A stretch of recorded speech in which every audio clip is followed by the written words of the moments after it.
destaque agora aqui de São Paulo. Tarcísio de Freitas vai privatizar a empresa metropolitana de águas e energia, a EMAI. Camila Yunes com as informações pra gente e a Sabesp, né, que tem sido muito comentada também por ele e por pessoas no entorno dele. Camila, tem alguma previsão de privatização também? Oi, Lívia, muito bom dia para você, para o Thiago, para quem nos acompanha aqui no Jornal da Manhã. Lívia, a gente não tem uma data, né? A gente ainda não tem uma previsão exata, mas sabemos que essa é uma bandeira muito forte de Tarcísio Gomes de Freitas, é uma meta do governo dele privatizar a Sabesp. E agora falando, né, sobre essa possibilidade de privatização da EMAI, né? Ele falou sobre essa possibilidade ontem, um evento que aconteceu aqui na capital paulista. Esse evento contou também com a participação do governador reeleito de Minas Gerais, Romeu Zema, e também do governador reeleito do Rio Grande do Sul, Eduardo Leite. Nesse evento ele falou bastante sobre privatizações, porque a gente sabe, né, Lívia, que essa é uma bandeira de Tarcísio Gomes de Freitas, ele defende bastante essa temática, falou muito sobre privatização ao longo da campanha. E ele defendeu essa privatização da EMAI e já defende, como a gente sabe, a privatização da Sabesp, mas defendeu que essas duas privatizações, elas sejam feitas de forma separadas e não de forma conjunta. Nesse evento ele também falou sobre vender o Porto de São Sebastião e também de obras, né, de infraestrutura, obras ferroviárias e também rodoviárias. A EMAI, né, Lívia, para quem não sabe, às vezes não é aqui de São Paulo, é uma empresa de geração de energia elétrica e que controla aqui o volume do Rio Pinheiros na capital paulista. Então agora Tarcísio Gomes de Freitas fala sobre essa intenção de privatizar a EMAI. Ele disse nesse evento, Lívia, que privatizar é devolver ao povo o que é do povo e que a intenção é justamente, né, pegar esse dinheiro da privatização e investir, por exemplo, em infraestrutura para gerar riqueza, né, através dessa infraestrutura. Isso com uma parte. E a outra parte, né, segundo Tarcísio Gomes de Freitas, seria para combate à pobreza. Então agora, né, a gente fica mais claro, agora que ele vai assumir o Palácio dos Bandeirantes em janeiro de 2023, esses assuntos começam a ficar cada vez mais em voga, ele vai sentar para estudar, ter toda essa análise a respeito,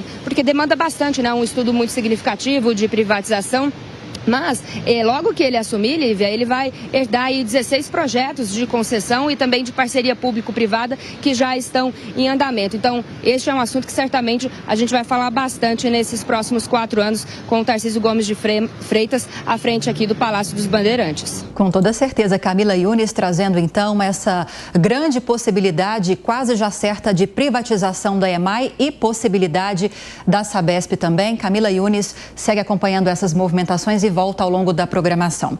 Vamos então fazer mais um giro de opinião aqui no Jornal da Manhã a respeito dessas articulações do governo eleito aqui para São Paulo, começando pelo deputado Coronel Tadeu.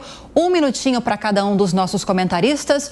Boa notícia essa possibilidade já quase consolidada, deputado, de se privatizar a EMAI e muito possivelmente também a Sabesp? Sim, sem dúvida nenhuma. Me permita aqui fazer um elogio ao governador Tarcísio, que foi eleito, né? E as suas movimentações políticas têm sido maravilhosas, né? Ele tem sido muito assertivo, né, e muito hábil na condução dessa montagem do governo.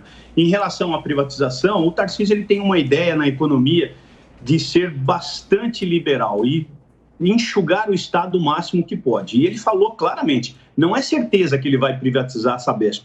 Se ele vê que o Estado pode ganhar, ter algum benefício com a privatização, ele fará isso. Mas se ele perceber que esse negócio não será bom para o Estado, ele recua e mantém a Sabesp no governo. Uma atitude muito responsável dele.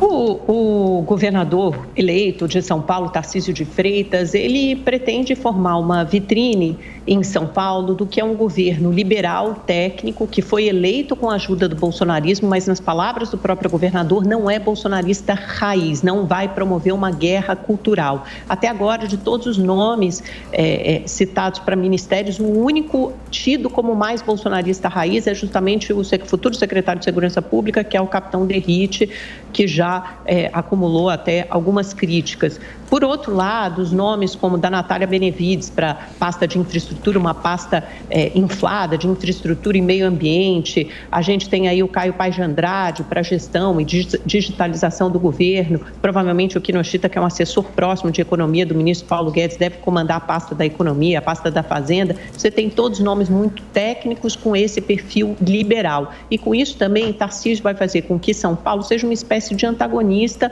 do modelo econômico do governo federal, que será um modelo mais desenvolvimentista, contrário às privatizações de uma forma geral. Pode até fazer algumas concessões, parcerias público-privadas, mas de uma forma geral, contrário às privatizações. O governo de São Paulo não. O governo de São Paulo será um governo fortemente privatizante. E esses dois modelos, inexoravelmente, serão comparados nos próximos anos. Os paulistas têm sorte, porque eles poderiam ter tido Haddad como governador, mas tem Tarcísio.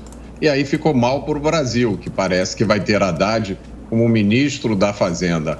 Olha, não é só o Tarcísio que quer diminuir o número de empresas nas mãos do governo. O mundo inteiro já sabe que essa é uma receita da prosperidade.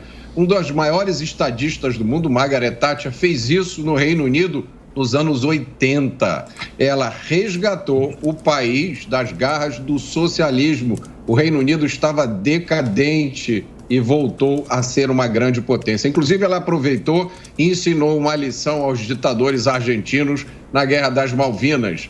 A privatização reduz a corrupção e aumenta a eficiência, porque o Estado é um péssimo administrador de uma forma geral. A principal função das estatais é beneficiar os políticos, é tirar dinheiro do bolso do cidadão para bancar luxos e privilégios. Quem perde são sempre os mais pobres.